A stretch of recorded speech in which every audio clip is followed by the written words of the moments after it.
Good morning, everybody. It is September 9th, 2018. This is GloucesterCast 296.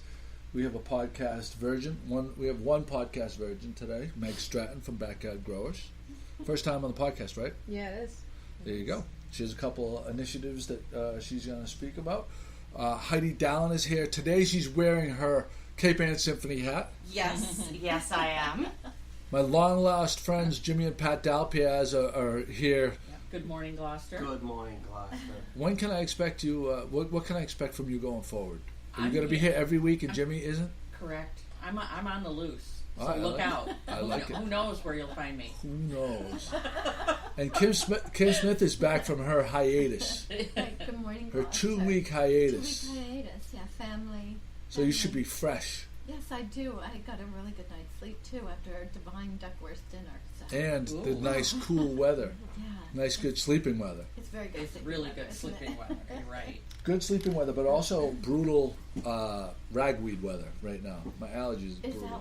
that's what's bothering you? Yeah. It's killing Yeah. me. Yeah, Can we there's do something a lot about of pollen that? out right now, but the rain and the wind helps that a little bit. So. Yeah, I think so. What I think happened was last week was when the allergies were brutal, really the worst for me. But I'd have a carryover sinus thing.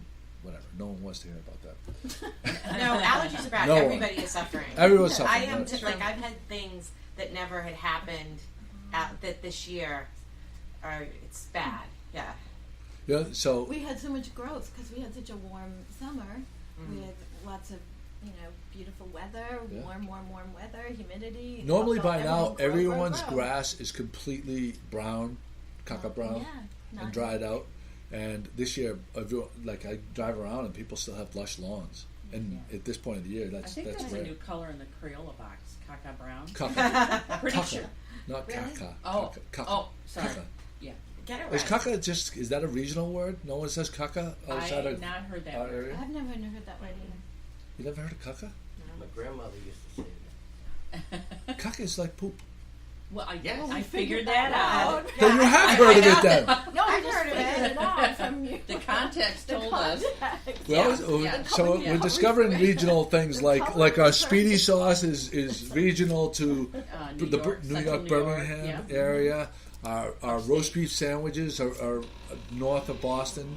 Caucus for everything. Anadama bread. Anadama bread is Oh, around. yeah. Nobody knows. Anyone who comes to Gloucester, no one knows what Anadama bread is. Yeah. Well, there you go. Even people from Wakefield. No one knows from Wakefield knows what Anadama bread is. No, I have friends who come here and rent a house and hi. Hi. Hello, good morning. Hello, Heidi. Hello, good Are we morning, crushed? Gloucester. Everybody else. So we just had some nice folks from Cape Ann Symphony walk in. We're going to be talking to them in a little bit. All podcast virgins. All podcast. All virgins. We have a lot of virgins All this week. versions. Yes. All podcast versions. But I wanted to mention Jimmy and Pat brought my favorite almond croissants from Cape Ann Coffee. Yeah. Cape Ann Coffee is one of our Oh, yeah, tremendous I love coffee that. places in town. They're very good. They're very good. Keep it Really? The almond croissants at Cape Ann Coffees. Yeah. Well, that's what Jimmy and Pat Yeah, brought today. Really? We always Ooh, like I to haven't had give them yet. shout outs to Yeah. people Yeah. that bring us That's food. good to know. Oh, I didn't know that. Right, it's so close. I can walk there. All about, and the second part of that is we don't have a big tray of incredible pastry from our good friend, who are very sad to see has gone for the season. No. Susan Lipson. Yes, no more Queen Amans No and more Queen of Moss. chocolate croissant, homemade chocolate croissants and homemade donuts. Chocolate donuts, those were. Outrageous. Yeah, outrageous. Outrageous. Yeah, And we miss her already, but I miss her. We miss her for other reasons. For other reasons. Kate and I took her out for a drink the night before she left, Oh, yeah, so we got to send her off. Okay. I feel like I could never repay her for all her pastry and her humor, because she Yeah. makes us laugh all the time. Backyard Growers, Meg Stratton is here.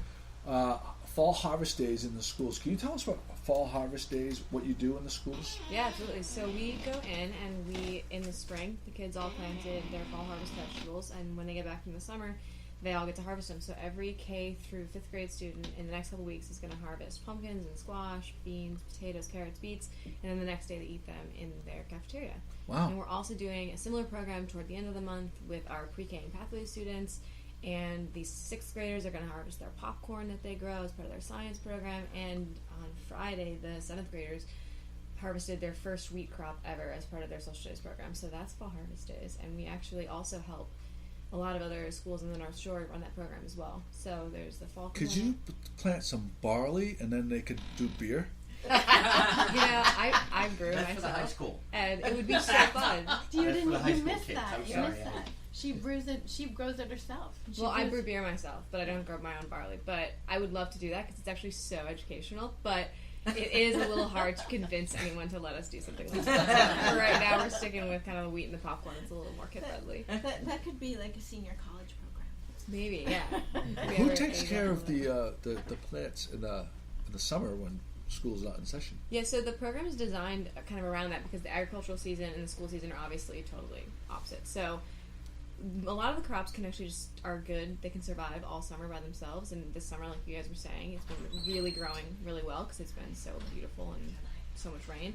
But we also have parents at every school who check on the gardens and do a little bit of extra watering. And like really every week, the parent teams have grown a ton in the past few years, and they like really love the garden. So they go and every week there's a family out there taking That's care of it. amazing. That's great. Yeah. Do you guys do anything with those rain barrel collection things or anything like that? We haven't, especially because we're working at like a lot of the schools or like a lot of our gardens or community gardens or our backyard gardens in people's homes. It's hard to install infrastructure like that. Yeah. But and plus we really try to design our programs in the schools so that it's things that don't need a ton of extra like support and care. Yeah. So that if life gets busy and someone misses a week or something like that, or it is a dry summer like a couple years ago, everything still survives and grows so that the kids can still have something to harvest in the fall.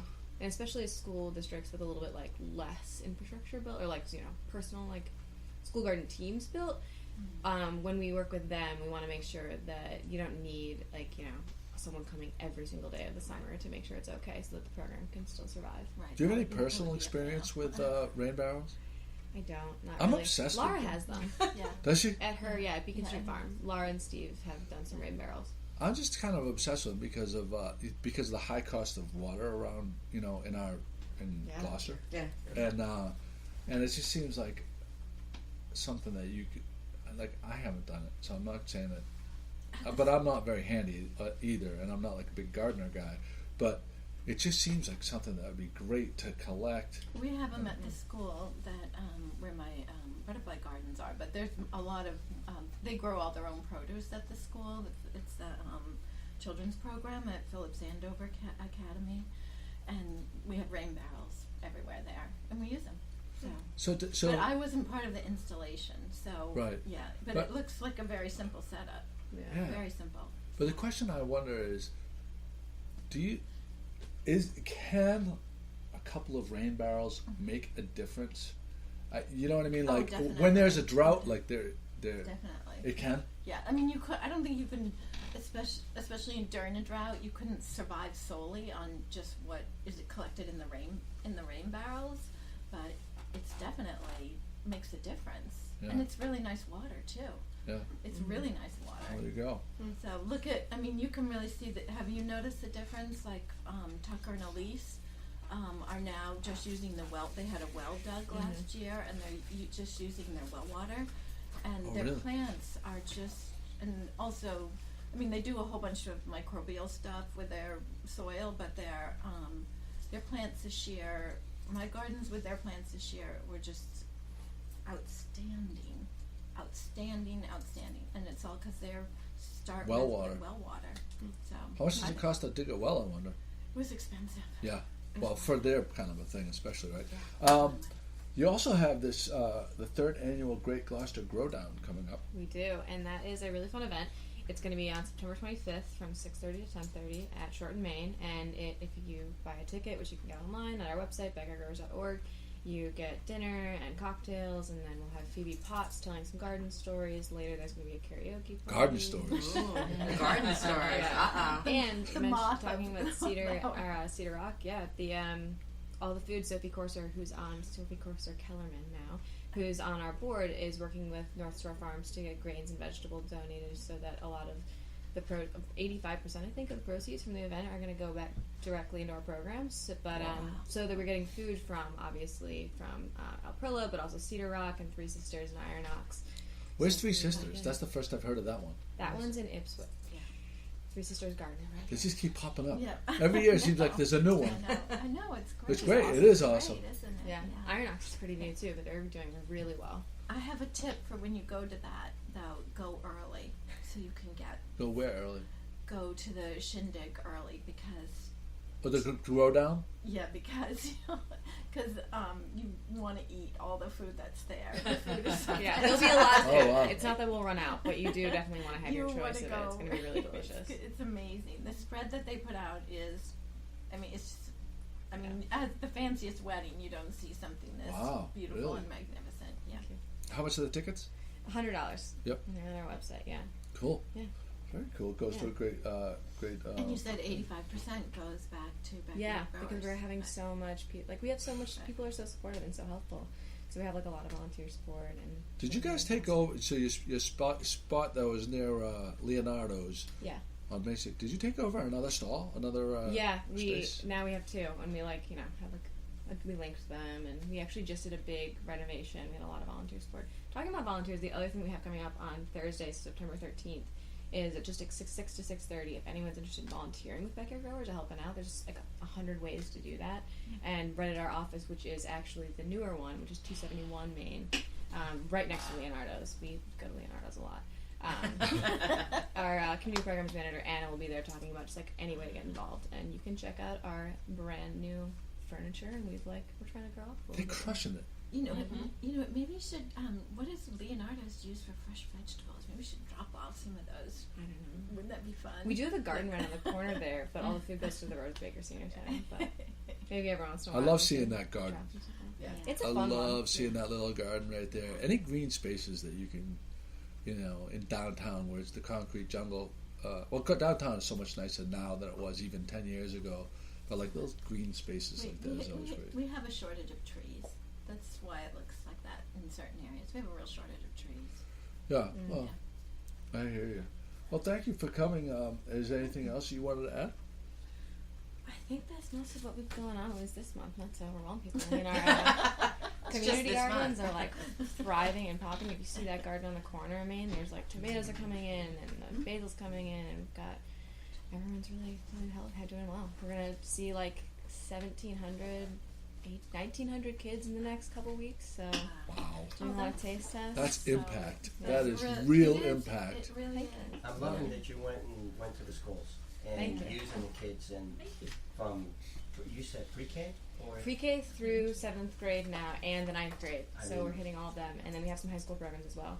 The only other thing is that if anyone wants to get involved in those things, we're trying to get more and more parent and like grandparent and family involvement in all those programs. And we do our harvest events, our planting events. We have a monthly harvest of the month taste test with some local vegetables that we bring in to give the kids an opportunity to just try a different vegetable, whether that's zucchini or whether it's kale chips or whatever we come up with. And it's you really can do fun that- when parents come do that because You can do that all winter, right? Because of all the Oh, yeah, stuff we do. because Aprilla grows Oh yeah. specifically winter vegetables. And we get to So- bring Sophie in, and the Yeah. kids love her, and it's like really mind blowing for them to, because not only do they not generally have a great understanding of where their food's coming from, then if you say the word farmer, they picture like they literally describe it. They're like, oh, well, like a straw hat, like an older guy, and like probably wearing plaid, and then you like walk Sophie Corser in, and they're like, oh my god, that's so crazy. So we brought Elise and Tucker in. Tucker ended up like playing some like card game with some kids. And, They're like, awesome. they're, We like, love asking all having those them. questions. We usually have them like once a year, They're so fun. and I could have them like every week. It's so sweet. They're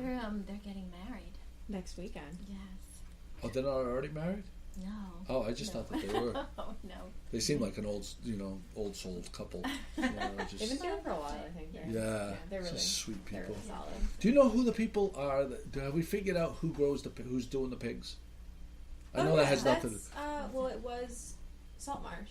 It is Saltmarsh Farm, but they're raising pigs over in Lanesville.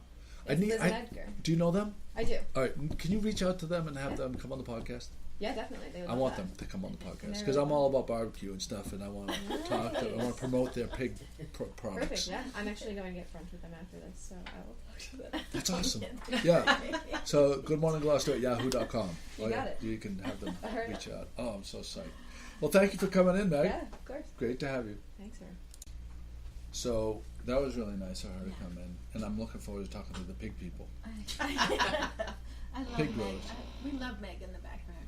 Yeah, Backyard growers. saltwater. And Laura. What'd she say it was? Saltwater Farms or something? Salt Marsh Farms. Salt Marsh I Farms. think it's Salt Marsh I want them Farms. in here. That's where the pigs are. You want That's pigs? it. I You want. want pigs. I want pork products. I don't necessarily want pigs. I don't want them as pets. Yeah, you see, I mean, I don't want. I you don't know. want anything to do with that. I want butchered pig Yeah. so that I can smoke That's on right. my smoker. That's what I want. How happy on a scale from 1 to 10 is everybody that we're past the heat? Oh yeah. Yes. Oh yeah. Nice sleeping Yes. weather now. Yeah. I am. It's been beautiful the last couple of days, hasn't it? And we go through this, so as we go through our progression of the podcast throughout the year, we always remind ourselves in the middle of the winter when we have all these storms and it's gray and it's really cold that we can't bitch about the extreme cold Right. and say, no, you just can't be hypocritical and say, I would rather take 95 degree heat Right. every day than this cold weather. Well, And then when it's hot, say, I would rather it be 0 degrees than Well, deal with this. I like all the weather, but this year was unusual because with the 95 degrees, it was so humid. Humidity. The humidity was just Tough. yeah. That Well, was it was incredible. humid, and it wasn't always like great. It was humid, but it was overcast or Overcast, right, rainy that's right. or. You know. I want to tell you a funny story. So, very quick funny story. So, in the second week of the humidity, right? Kate, without talking to me first, and she's welcome to do this because we're equal partners and everything, but she puts out on Facebook.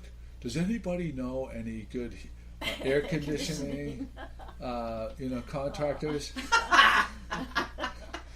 And I go home and I she's like the most wonderful person. I love her to pieces. So I'm like, Kate, I'm like, you never ask a contractor in the middle of a heat wave Right. for a quote on air conditioning.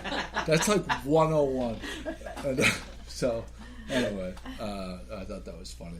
When this summer that Olivia was born, we were having a heat wave, and we lived in Boston, and we had a little air conditioner in the window, and I was 9.5 months pregnant, and it was July, and the air conditioner 9.5 broke. months pregnant? Yeah, 2 weeks Oh, late, God, oh, yeah. and Jesus. so the air conditioner guy comes and he goes, "Oh, I'm just going to remove it, and I'll be back in a couple weeks." And I'm like, No, we can't do that. I'm like, No. no. Do not leave this apartment Yeah. until you have fixed my Yeah, air no, conditioner. yeah. Hell And no. he did. He left with it? No, Oh, he did. He left it. Well, Oh, he fixed it. Olivia Nine and a fixed half it. Thank months God. pregnant woman. Thank God. Liv was waiting for the air conditioner to get fixed. Blocking the doorway. Right. Yes. Exactly. Yeah. He couldn't get out. So living where we live in East Gloucester, even in this summer, right? In the heat of it, No, less of our beautiful breeze this summer. it's tough, but it's still the worst you're gonna have is maybe 14, 15, 20 days max that you really need AC. Oh, this is the first year I used it.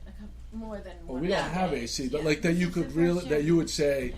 So to put in a whole central AC system if you live in For East the- Gloucester for that is a amount of real time, luxury. Well, yeah, they did that in the condos I lived in. The guy below me put it one of those big Mitsubishi Oh, it makes units. noise, right? Oh my God, my walls shake. Yeah. And the condo approved it, which was something that I wasn't really. And I said, we've lived there since I was a kid. We didn't even use our air conditioner most of the time. Yeah. And I probably would have used it 10. Yeah, I would say probably conservatively speaking 12 days. Then I would have said yes, I would have ran it. I have to use it in my office because my computer overheats really Oh, yeah. easily. So Yeah. sometimes sometimes I'm not even in the office and I have the air conditioner running. Just Well, and to for cool you, it you're down. not even home in the summertime during the Yeah, day. It's I'll tell you something though. I come down here and we don't have air conditioning in this office, and you've been here Oh yeah. in the heat, and And we're only here early. and in you're the only morning. here early in the morning. Yeah, right. So do you see the angle of this roof? So there's compressors and motors down below, and the sun beats on this roof all day.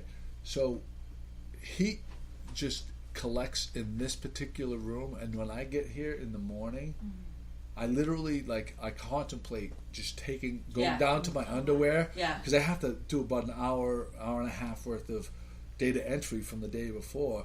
It's just stifling hot, Oh my goodness. stifling hot. So we could. Yeah, this summer I left a job a couple times. I left a job site a couple times, because it was just so hot. It was because it's whatever it is here, it's another 10 degrees in Cambridge. Yeah. So Oh, yeah. it was just Tell me about you went to dinner last night at Duckworth's Bistro, and you said they have a couple of new menu yeah. items. So we had we started with the corn griddle cakes, which just sounds kind of nothing, like on a southern breakfast menu or something like that. Not the way Ken does it. It's like fresh corn on this bed of ratatouille with like gently sautéed greens on top. It was phenomenal. Can you tell me what's ratatouille?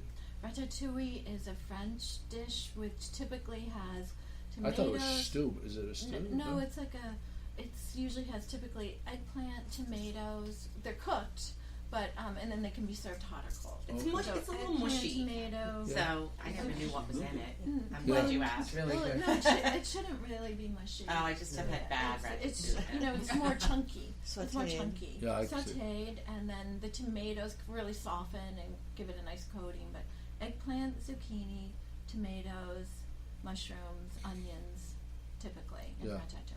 And also a rat that was the star of a Disney movie. too. Yeah. That's probably why you know. That was Of a course. great movie. And then for the main course, I had Ken's beautiful seared scallops. Have you had those there? They're just, No, I yeah. am victim to only not being able to get past the lobster Lobster risotto. risotto. I am that person, and the next time I swear, listen, on my, I don't want to do anything too bad, on something that I don't care completely about, because in case I fail, I am not going to order the lobster risotto, because I have to expand my horizons there. Well, I This did. is- I did this time. I share the lobster risotto. Get the lobster risotto, share it, Yeah. and then get the small scallops. That's what I did last Oh, time. that's smart. Oh yeah, Well, I like to get the full order of lobster risotto usually and have Bring it it for home. lunch Yeah, the yeah. next day. Yeah. But that lobster risotto, because Ken shared his recipe. It's posted on Good Morning Gloucester. You can Google search for it, and it takes 3 days to make his lobster risotto. When you do the whole stock and do it the way he does it, so Amazing. it's well worth every Yeah. So you said scallops? The scallops on a bed of beautiful, like pureed avocado. So that was almost like, it wasn't really a sauce, but it was just really accompanied it. And then also more delicious, there were grilled sweet potatoes, and then zucchini and tomatoes as well with that. So it was beautiful. Normally, when I Very go to a restaurant, I look at a menu and 3 or 4 things jump out at me.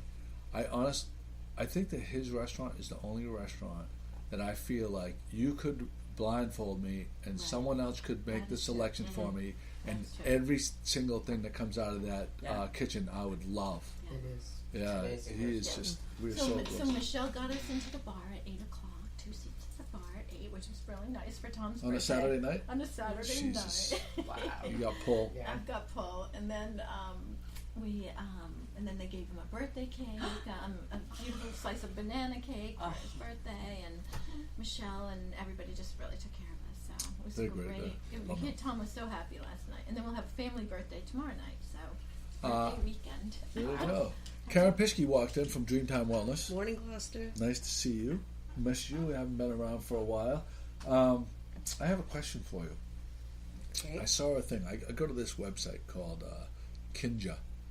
It's all it is it's like a daily online super deal website. I don't know. I'm just addicted to it because it always just shows you stuff that you really probably don't need, but all of a sudden you desperately can't live without. it. Kind of mostly gadgets and stuff. Yeah. So I saw this thing called a knee pillow. Have you heard of a knee pillow? Yeah, sure. So, in the past like month or so, because I have lower back pain, and I do solve my lower back pain on my own if I vigilantly stretch. Yeah. Do hamstring stretches. It totally Helps. can alleviate my lower back pain. But in conjunction with this, I've been sleeping in bed with a pillow between my legs. Mm-hmm. Do you hear about people doing that? I do that. Yeah. You do that too? I do Side that. lying with a pillow between your knees can be really comfortable for people with back issues. Yeah. It Depends on the back what it issue. does, it's just like, because when you're sleeping on your side, which I'm a side sleeper too, it's compressing it, whatever side you're sleeping on. Well- But with a pillow between your knees, it stabilizes your back. Right? It stabilizes the back, but also puts you in more of a neutral position. Yeah. Because a lot of people, if they're overextended or overflexed, is where they have more pain. Yeah. So, and it depends on your type of back issue. Some people, depending on where the discs are involved, they may have to avoid flexion or they may have to avoid extension. But sleeping with the pillow can put you in more of a neutral position. And then also, they recommend those pillows for people that have sleep apnea, because it also helps keep your head and neck in a more neutral position. For you- Yeah, the you- body pillows. Oh, body pillows, Yeah. right? Well, now that's a new thing that it keeps on showing up in all of my, online advertising. Is these body pillows where it's this contraption. I can't describe it to an audio audience, but it's at a slope, and then there's like it almost looks like a Thomas the Train set where it kind of goes at an incline, and then there's a tunnel underneath where you put your arm through. Elevated pillow where You put with your a arm place through for so your your arm isn't arm falling is- asleep underneath you. The arm that's on the mattress. Yeah. Yeah, that's interesting. So you're finding it helpful. You're The using pillow, it, yeah. I am, but now I saw that there's this. New and improved pillow. It's a pillow that it's a memory foam pillow with it's concave in the middle where you put your legs through so it doesn't kind of move around. Well, anyway, I just thought that was interesting. What's happening with Dreamtime Wellness? Well, after having a slow summer, because I was away for most of the summer, starting up my classes again. So I've got a class in Peabody September 16th and 17th. These are beginning Reiki training classes, Well, training other people to do Reiki. training other people. And the first level... Can you explain quick, just a sentence or two, what is Reiki for people that might not know? So Reiki originated in Japan, and it's considered a Japanese healing art or method for promoting mind, body, spirit well-being. And it's typically done with gentle touch and creates a very quick and easy, relaxed state. And in the first degree training, the focus is on self-Reiki for self-care. So it's the basis for any practice. And I love teaching that first degree because it's kind of like it's nice to have a nurse in every family. It's also kind of nice to have a Reiki practitioner in every family so you can help promote peace and well-being amongst the family. So when is this class, and how can people sign up? They can sign up through the website. And DreamtimeWellness.com? DreamtimeWellness.com, and they can always call me with any questions. It's the training that I do is quite thorough. So it starts with a 2-day class. This one is going to be on a Sunday, Monday, because I had some people working at salons who typically have Sundays and Mondays off asked for that kind of timing. And it's 8 hours, 2 days. A lot of the class is taught outside if the weather is good, because I find that being outside in nature is particularly conducive to things like meditation and relaxation. And my new office is on Lake Sonntag in Peabody, so it's a beautiful setting. It's right next to the Puritan Memorial Park, which I don't know if anybody knows that park, but it's a cemetery, but all the stones are flat, so it doesn't look like a cemetery. It looks like you're just walking through a beautiful park. That's kind of cool. It's actually very cool, and it's a public area, so it's beautiful for walking, walking meditation. There's a little pond back there. A lot of wildlife around there. So it's and then we have a covered porch. So if the weather's not good, we can be out on the porch for the part of the class. It's a really it's the sounds salt, wonderful. it's the Saltonstall Mansion. The big Boston Brahmin family, I think, dates back to the 1600s even. Wow. It goes way back. I've seen some references to like with the witch trials and the Saltonstalls. I'm not sure if it's that same family, but it's a beautiful mansion, and there's a yoga studio there.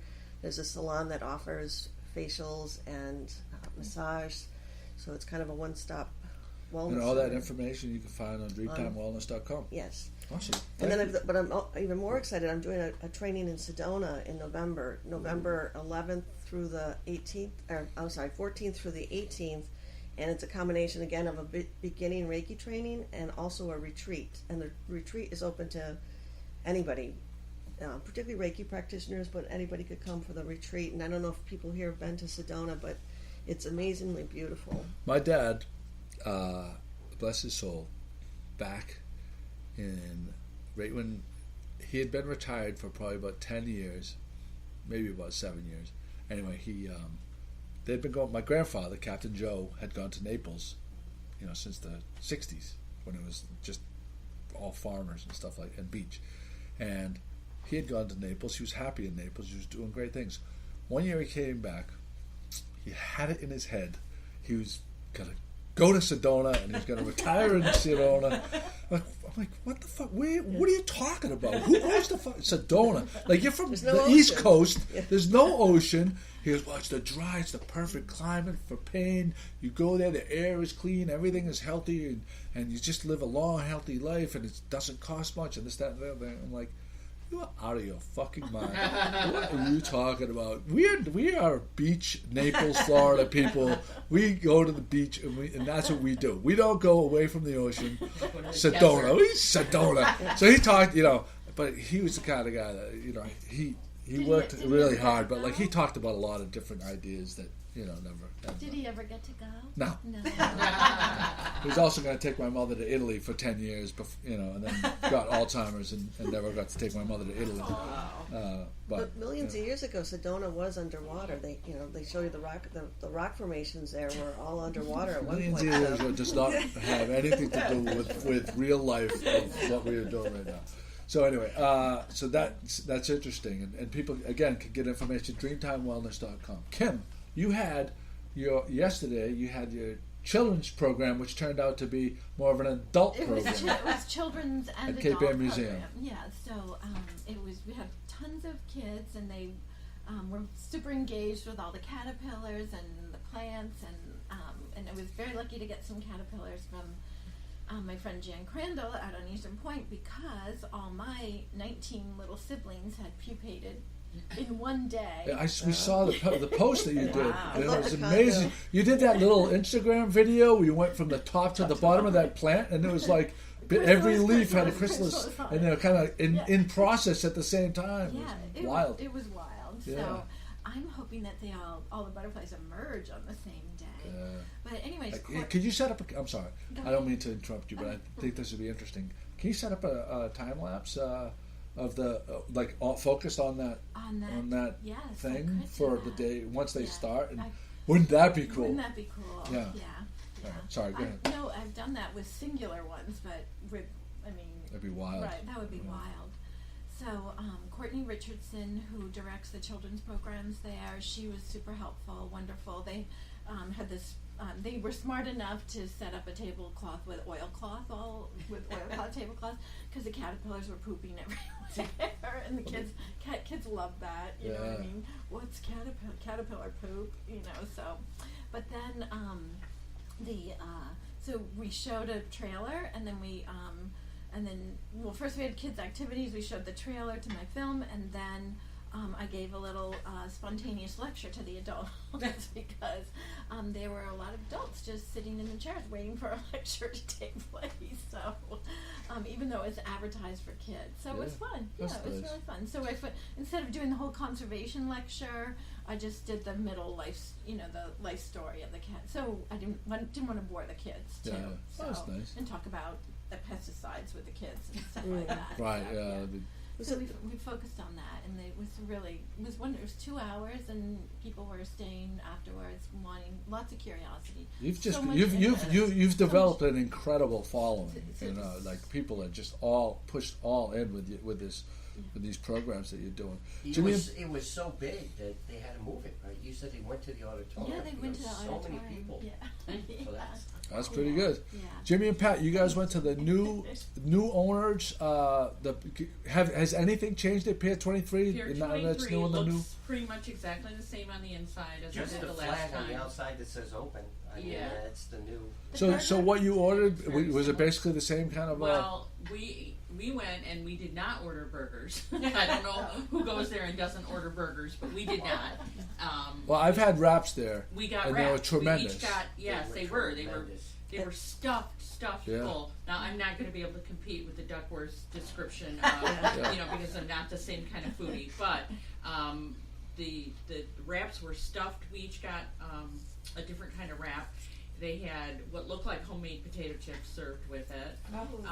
They had in the wrap. Mine was a chicken chipotle wrap, and they had real pieces of bacon. I mean, real bacon. It wasn't. No.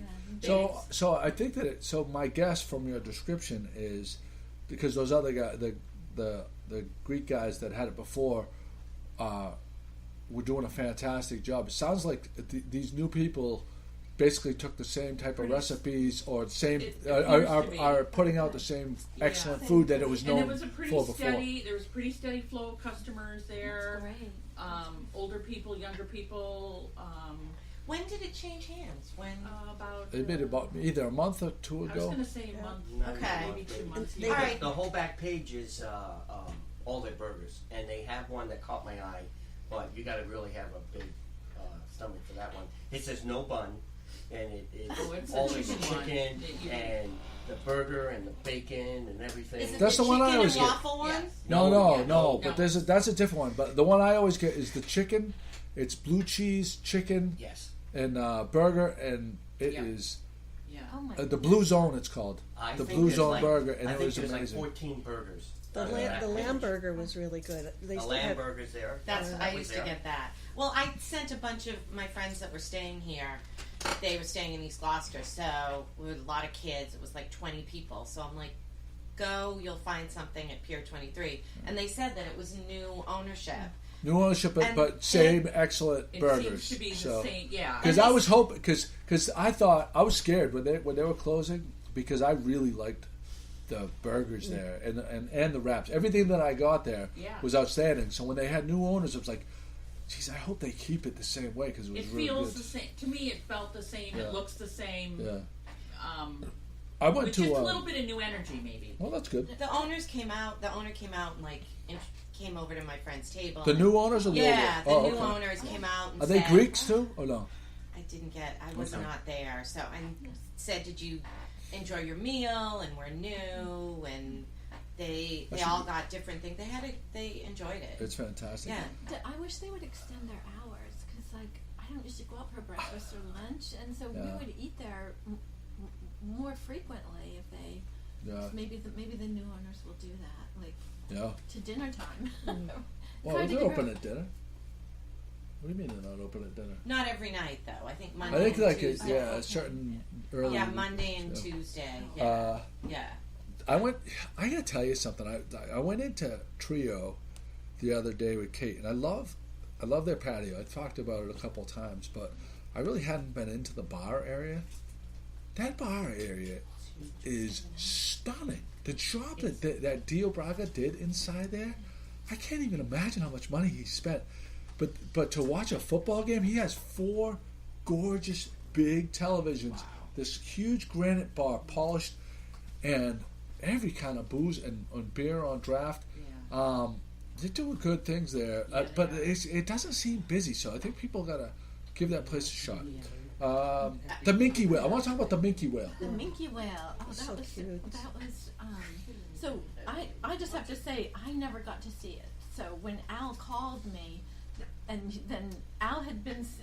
So been, wait. Let's give the background story Yeah. because Okay. we're skipping over what happened. Okay. In Smith's Cove, Right. which is a very kind of a shallow-ish cove where there's a lot of boats moored, and there's restaurants, Right. and there's like some tidal beaches and stuff right there. The A water minke, was this deep. Like, but at this 6 particular inches. place where this minke whale kind of got hung up on not a very big rock, but it was kind of hung up on this rock. At low At tide. first, so for several reasons, you don't normally see whales in Smith's Cove. That's the inner harbor. That's not like, so there's like parts of the harbor. There's the inner harbor, and then there's the outer harbor. This is the inner busy harbor. About 5 years ago, there was a beluga whale in Smith's Cove, which was really That was crazy, really like even more bananas than this. But it wasn't stuck. Right. This minke whale was wedged was against the wedged rock. against But the it looks rock. like to me it looks small, like It a was baby. small. It looked like a juvenile. Well, And Al then- described it in his description as 10 feet long. 10 feet Well, long. with a fish like that, including a tail, Yeah. that like 10 feet, like a human is 6 feet, and with a tail, Right. that's not a very big Wasn't very mammal. big. Yeah. No. Yeah, And it was low tide, like Noah you said, like 4 described inches it of as water. Noah described it as a juvenile also. Yeah. From looking at Al's pictures. I was scuba diving with the minke, much bigger. So when I saw the size of Size that, of I'm like, that. oh, that's like just a baby. a little baby. Yeah. It seemed. So, so what happened was, I'm just repeating this secondhand from Al and from the neighbors. So when Al called me, the minke had already been released. But what happened was, the neighbors were, on the, they were just right on that railing above, right, where the studio is. In between the studio and the accommodations by Rocky Mountain. Right. Yeah. Right. So they were Right off standing that. on the railing. They could see the minke struggling. So a couple good Samaritans jumped in the water and just Moved the rock. That just was, moved the yeah. rock, and it immediately somehow kind of turned around and was able to swim out then. And then when it got out into the middle of the cove, it did like a little arching thing. So it looked like that was reported from Mona Faherty. So it looked like it was doing well, healthy.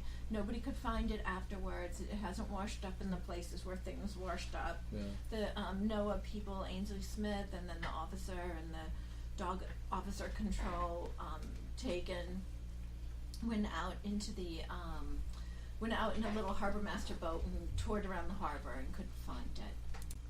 So I think by just removing the rock, it allowed the whale to set off on its own, and I think the NOAA people would like to have had a look at it just to see if it was injured or whatever. But I think the Good Samaritans made the right choice because they could really see the whale struggling, and some of them expressed concern that they weren't sure how much longer the whale could struggle like that. So, and they didn't have any idea about when anybody would be returning. I don't think so. Anyway, Yeah. Right. I think people just do what they can at the time, and there is a hotline that you can call. We posted it many times. I made a video for the community about what to do if you see a seal stranded.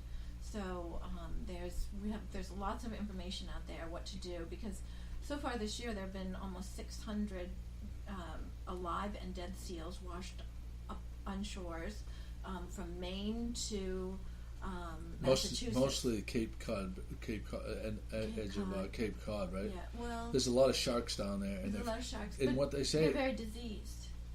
One of the reasons why they're and the reason that they say that they're diseased is because they're overpopulated. I believe that, because if you fly over like Monomoy Island on the Cape, there's like 10,000 seals Right. down below. Yeah. You know what I mean? It's Yeah. extraordinary. So it could be overpopulation. They sometimes they haul out because there are sharks in the water. Yeah. But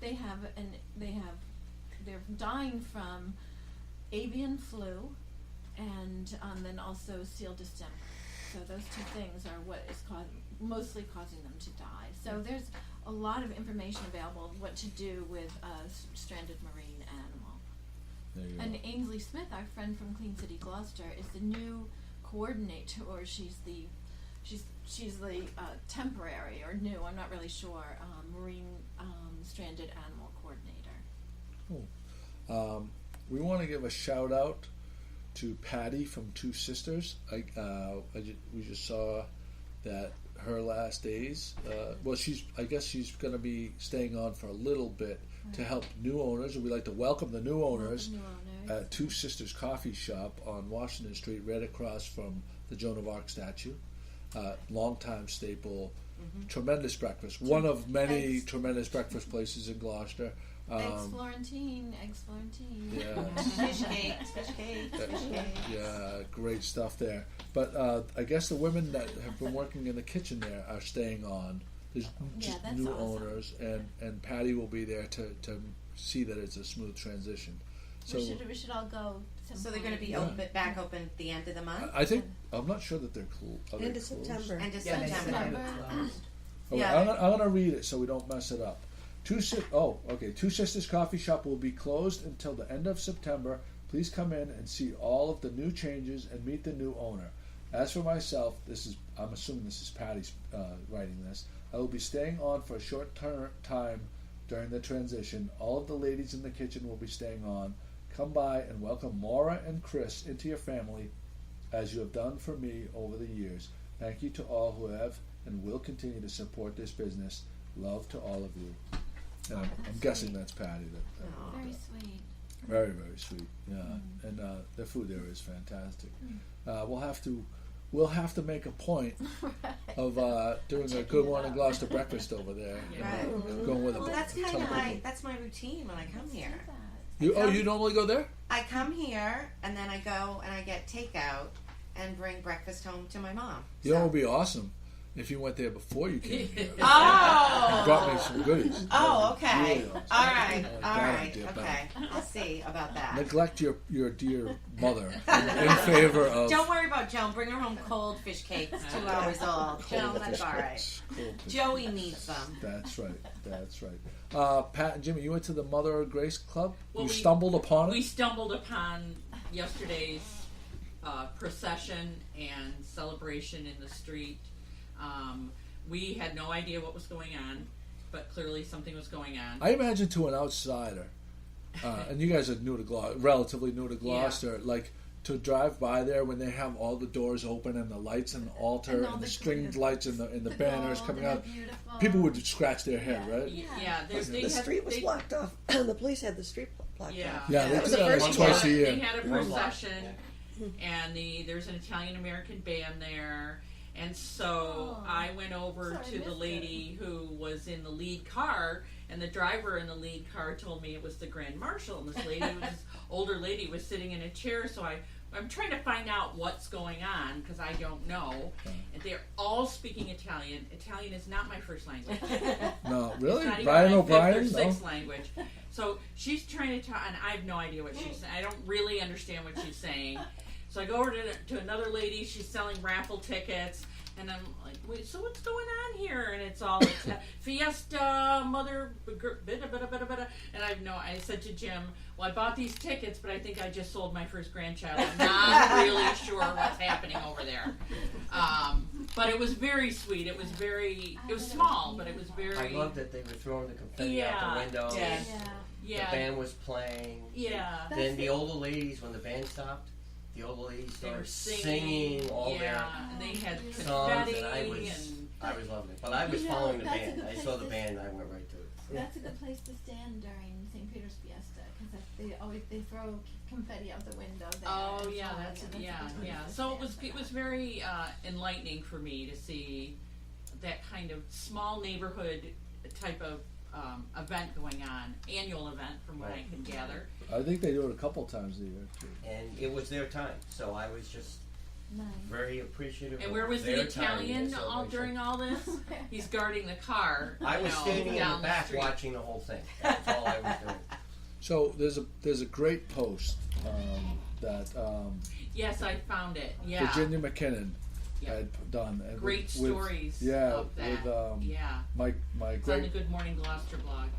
my great grandmother carrying the banner, and there's a bunch of photos that Virginia McKinnon And tells the story of the beginning and tells of the it. story of the beginning of it back in World War II, shortly after World War II began, and the idea behind this is the Mother of Grace Society is to pray for Peace.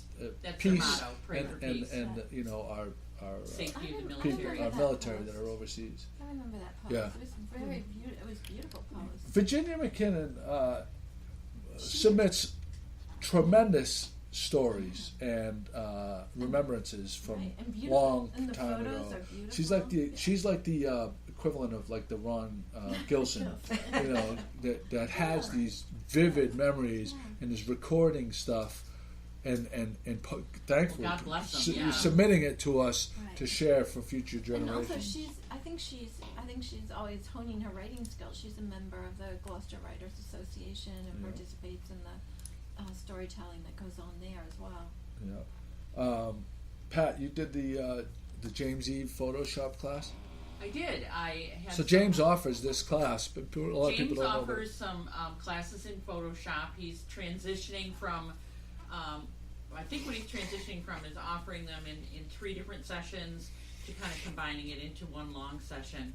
So yes, I took his class. Was it one-on-one or was it? It was one-on-one. Okay. I brought my own materials, but he was really just showing me from his stuff how to manage in Photoshop. It's a steep learning curve as far as I'm concerned.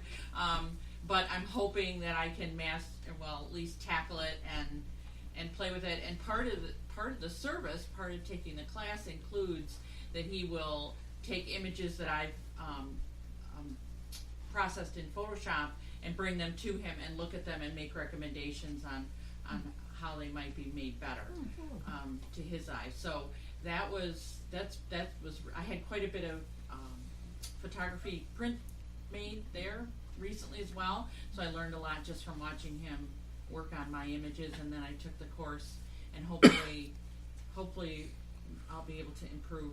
I don't do much post processing in my pictures at all, but now it's kind of fun to see what it can do. Yeah. And So we'll see. James does great work. He does. He does those photo art cards that I made. You've seen them. Yeah, And I got some they're note really cards nice done. quality. Yeah.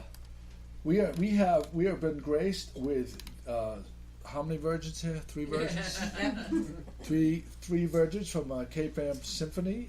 Cape Am Symphony is celebrating Bernstein's centennial in an upcoming concert. Is that right? Yes. On the 22nd. Yes. The 22nd Again, I dropped of September. Yes. In 2 places, Manchester and Ipswich. Wow. Yeah. Very exciting. Fran White, the Cape Ann Symphony Board President, Susanne Powers, Cape Ann Symphony Manager and violinist, and Richard Einhorn, Cape Ann Symphony Board Member, are all here. Good morning. Good morning, guys. Tell me what's happening. Tell me about this Bernstein thing. Well, the Cape Ann Symphony is a fully symphony orchestra that plays at the Manchester Essex High School Auditorium. The Cape Ann Symphony used to be in Gloucester when Fuller School was still open. It moved to Manchester Essex Auditorium, and in honor of Bernstein's 100th birthday, which would have been August 25th, we are having a performance featuring 2 of his most well-known compositions, Candide Overture and Symphonic Dances of West Side Story. And it is going to be, it's going to blow you away. It's so fun. Wow. It's an amazing concert. We're so looking forward to it. It's on September 22nd at 7:30 In Manchester. In Manchester. And the 23rd at 2 p.m. in Ipswich. In Ipswich. So we're having 2 performances. And Ipswich is the new thing, right? Ipswich Yeah. is new, right? Yeah, we tried out Ipswich last year for a couple of concerts, But this year we've expanded. and now this year we're doing a full season in Ipswich. So is this? I missed it. Is this at the high school auditorium in Ipswich? Yep. Yes. The Yes. Dallin. Yep. And there's something else new because 7:30 for that evening performance time is new. It's earlier. Oh. Yeah. And Yeah. something else new at 7 o'clock, we're going to do a pre-lecture on the music and the symphony and Oh, that's a great our program. So there'll be a 7 o'clock pre-lecture. Very educational. And then the concert. Yeah. Suzanne, tell me this story behind this picture with Leonard Bernstein giving you a smooch on the cheek. And your Well, cake.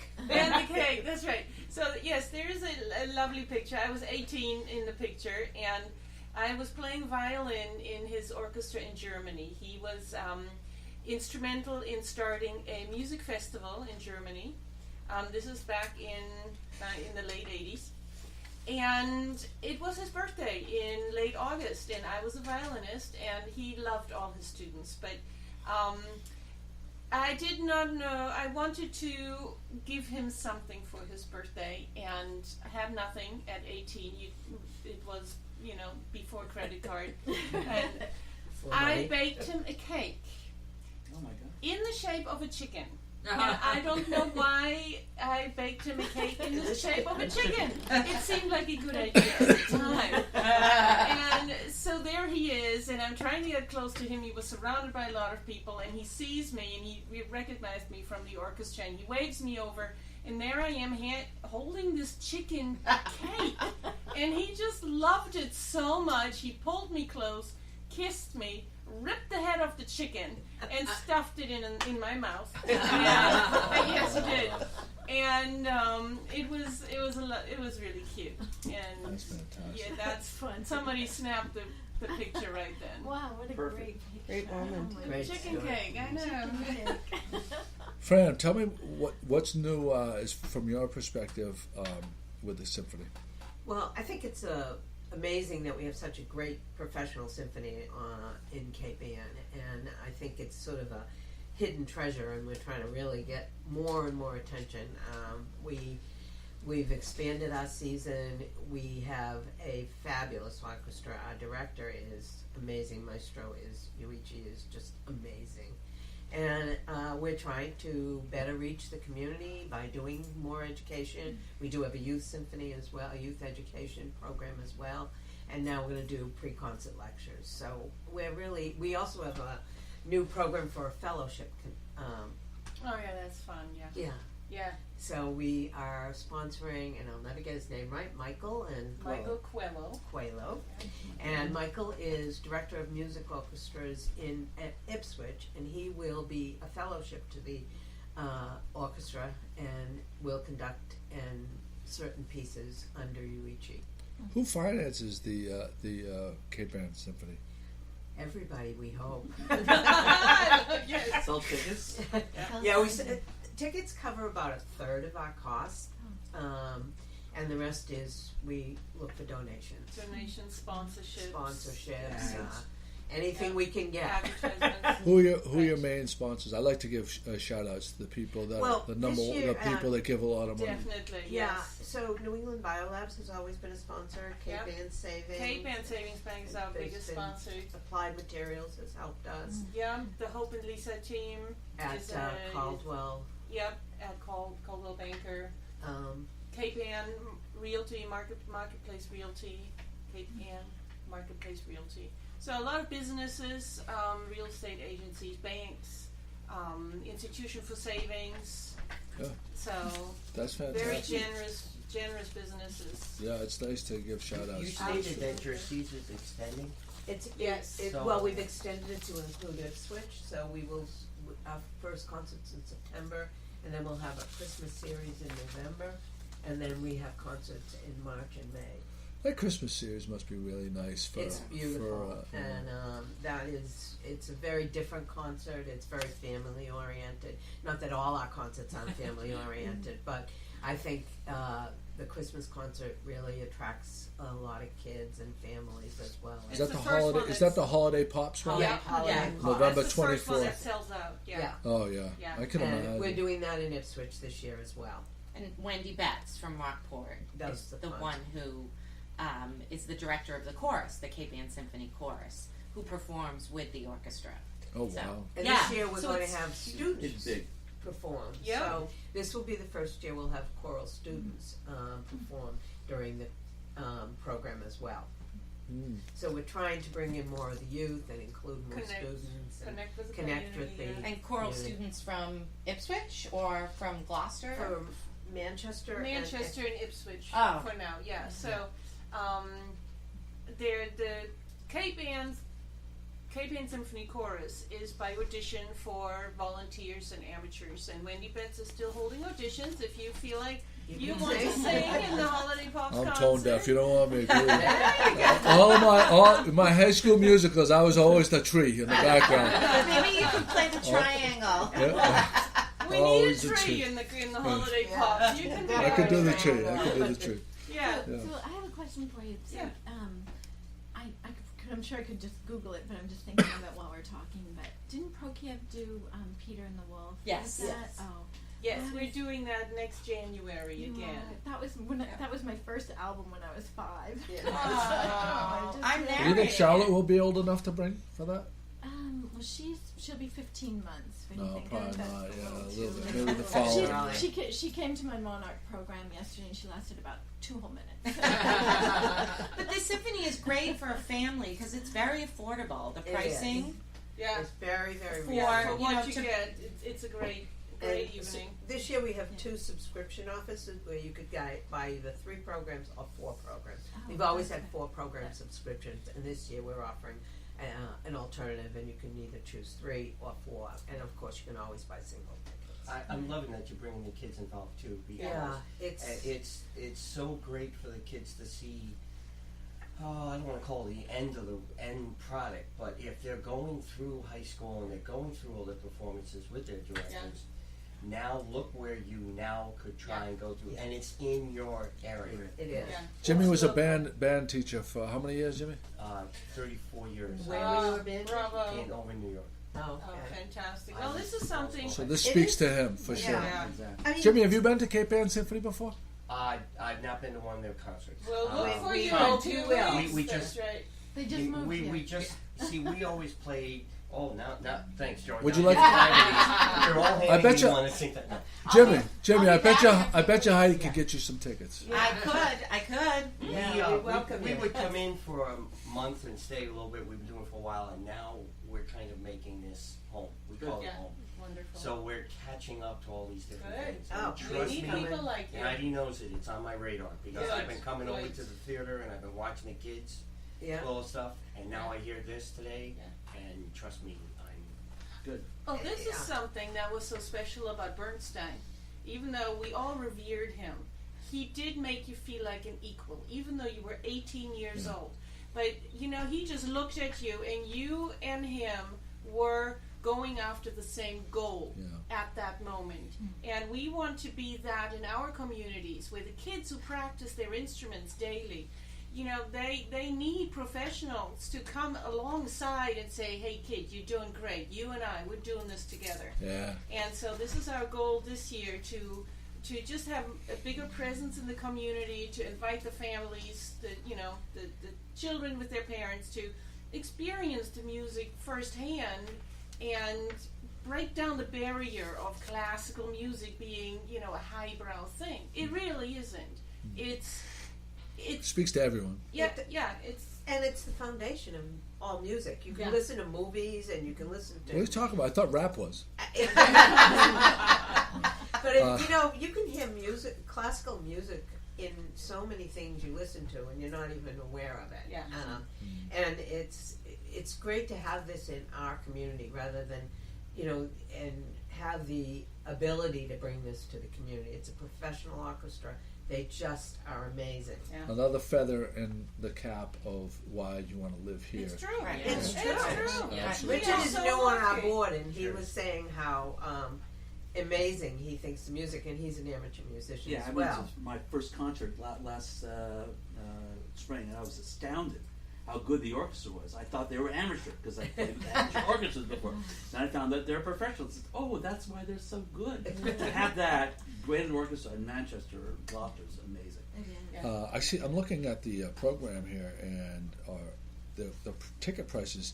You really make it super affordable for students and youth here. Yeah. You Very get a much discount. Seniors get a discount. Students get a incredible discount. Youth get Almost free. pretty much almost free. $5. So to $5 not for you. right. So You to not can't miss expose it. your children to this, it's kind Yeah. of criminal Great for you to family. not expose Yeah. your children to It's this. just such a great And thing. the youth initiative gets in is 4th and 5th graders Yeah. in Gloucester, Rockport, Manchester, and then Even Salem. some in other. Salem. Yeah, there's a Salem, school in Salem we go Ipswich. to. 1 year we did Beverly, all the elementary schools in Beverly, and a team of musicians go to the schools, go to the classrooms prior to the concert, so you can meet Oh, nice. musicians up close in person, learn a little bit more about it, and then the concert, the youth concert, is treated just like a regular concert. Yeah. And it's 9:30, 10 a.m. in the morning.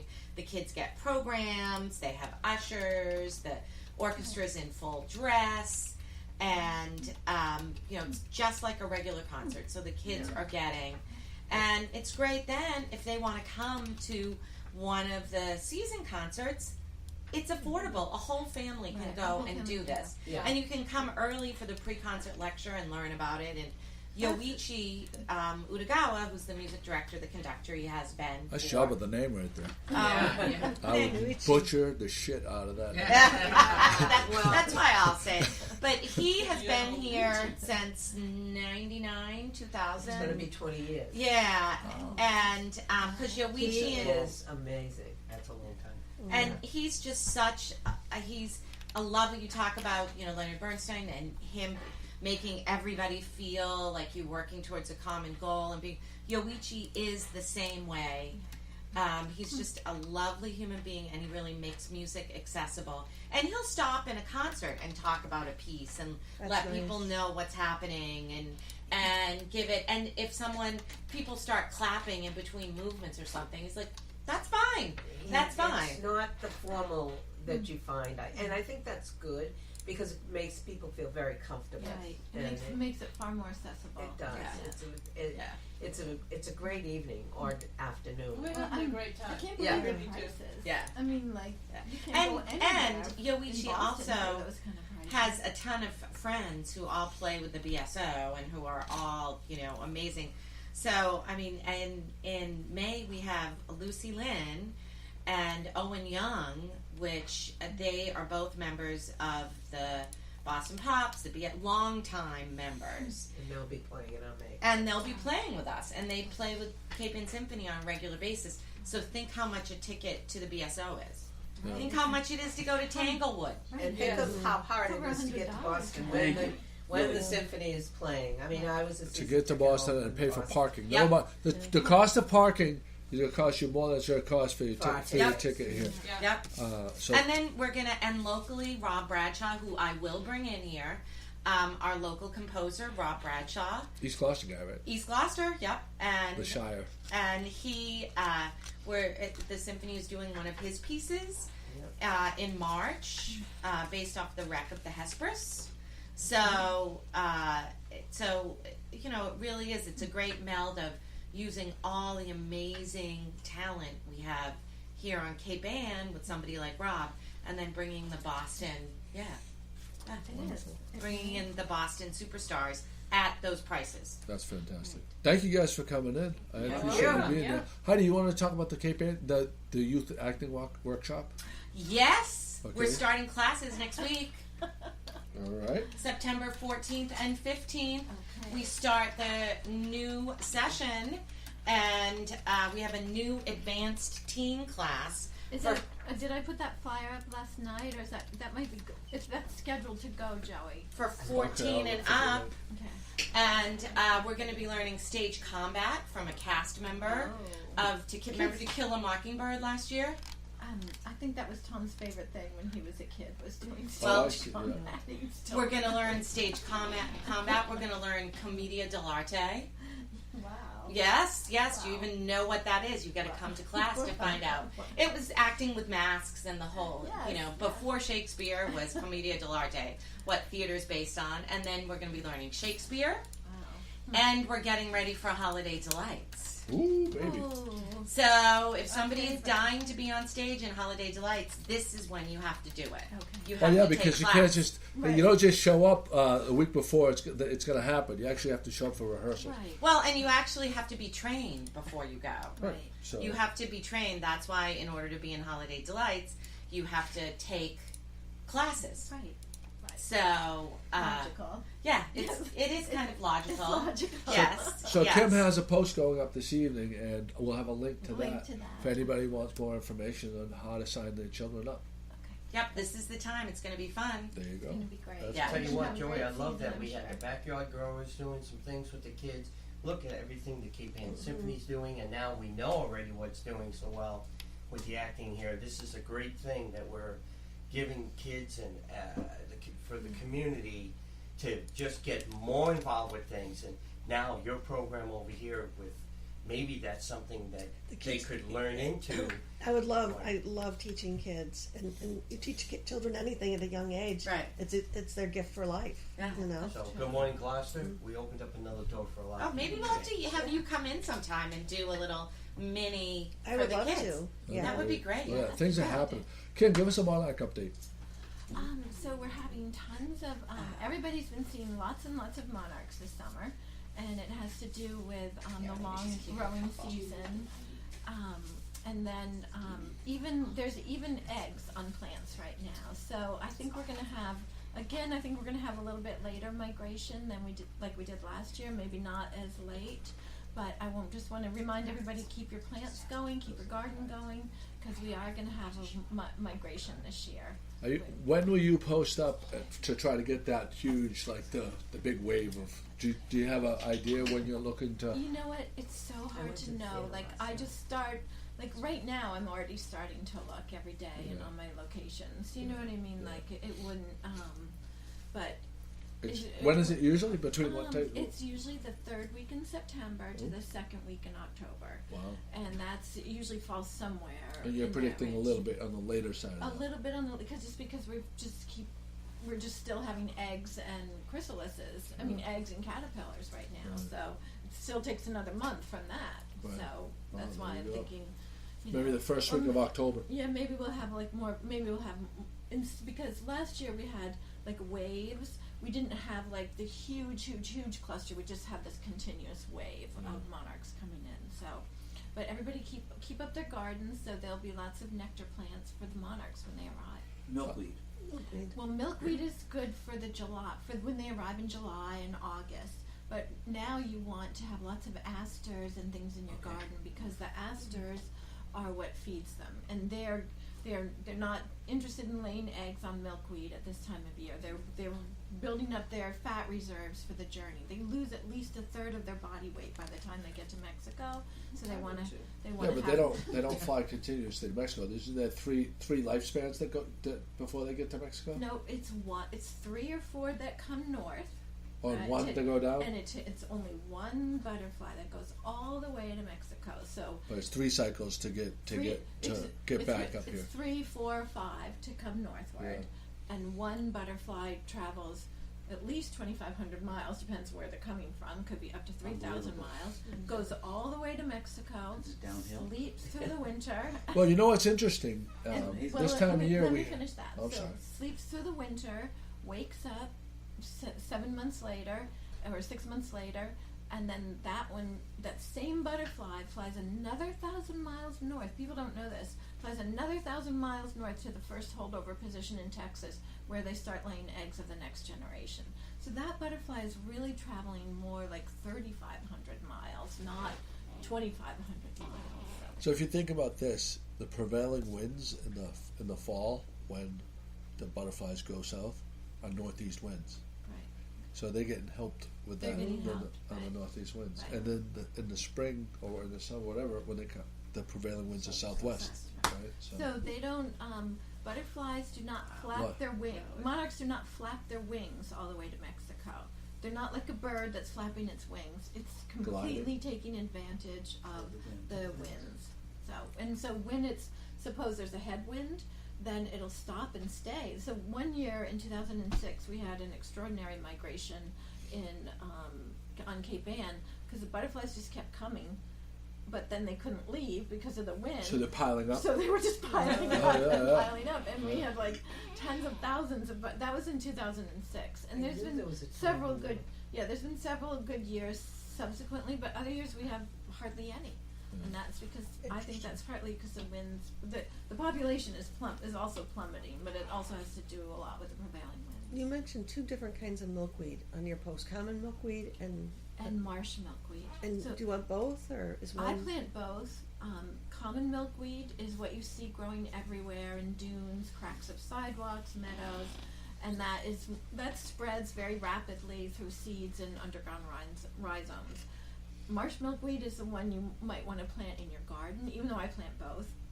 I don't care if milkweed takes over my garden, but marsh milkweed is clump forming. That's Asclepias incarnata. That's the one you want to look for, and that's the one you can usually buy in nurseries. Marsh milkweed. That's very clump forming, not very invasive. Is it true if you plant the wrong, if it's not native, like somebody told me, if you plant milkweed that's native to Georgia, it can confuse the monarch? Have you heard that at all? So I know what the controversy is that you're talking about. In the areas in the south where tropical milkweed keeps on producing flowers and keeps on blooming, sometimes monarchs become susceptible to a disease called OE, which is a bacteria which lives on those plants. So in order to prevent that, people are recommending that you just cut back the tropical milkweed once or twice a year. Here we don't have that problem at all. So if you want to plant tropical milkweed, it's perfectly safe for monarchs around here. It just dies out every year. You have to replace it every year. Unlike marsh milkweed and common milkweed, which are perennials. So plant the 2 perennials that are best for the monarchs around here, but if you want the colorful, because tropical milkweed blooms in orange and all different shades of orange and red. It's very pretty and colorful, but it's not going to give the butterflies the same disease that it does in the southern states. Good to know. There you go. I wanted to mention the Hermann's Lipizzaner horses. Did I say that right? I don't know. No, I think it's Limpizan. I don't think Limpizan? Yeah, I think. Horses are at Cogswell Grant next weekend, the 14th, 15th, and 16th. I provided a link for more information. People that see them say they're pretty majestic and go crazy for it. It's a pretty stunning show when you see them. You see them. They're very, very large horses. Very big large horses. Yeah. But very agile. I just want to mention Cape Ann Community Cinema. They have their listings at the top of the blog every week. You can click on the link in the show notes here, or just go to goodmorninggloucester.com. At the top, in the calendar section, they have their movie listings, and we are blessed to have them. They have tremendous small theater listings, which are not just mainstream movies, but hand-selected movies that are worthwhile watching. And they've had a lot of great events. I mean, Liv Ullmann has been there, and the Mr. Rogers movie was there. I mean, they have great events. They really do. I wanted to thank Karen Pischke for bringing me some savory, and some rosemary. Yes. That's going to go on my steak today. Can you guys smell that? Just here, everybody take a smell. Can I have a little smell? Thank you so much for bringing that in. We're at an hour and 17 minutes. Oh, that's Good podcast. Great podcast. Go Pats. Go Pats. Good season. Celtics coming up. Best part of the year. I was talking to Kate yesterday. The saddest day of the year. The day after football, after the Super Bowl. Whether your team is in it or not, when there's no more NFL. That's like the saddest day of the year for me. We're all about getting ready to start up the best part of the year, where we have Patriots football, NFL football, Celtics, Bruins, And Red Sox. Red Sox playoffs. They're gearing up. They're hitting the playoffs. Red Everything Sox at They are. playoffs. They're going to be in the playoffs. Oh, heck. Oh yeah, Oh, definitely. yeah, they're going. So, They go further. so thanks for listening. GloucesterCast 296, 4 away from the big 300. Thanks everybody for being with us.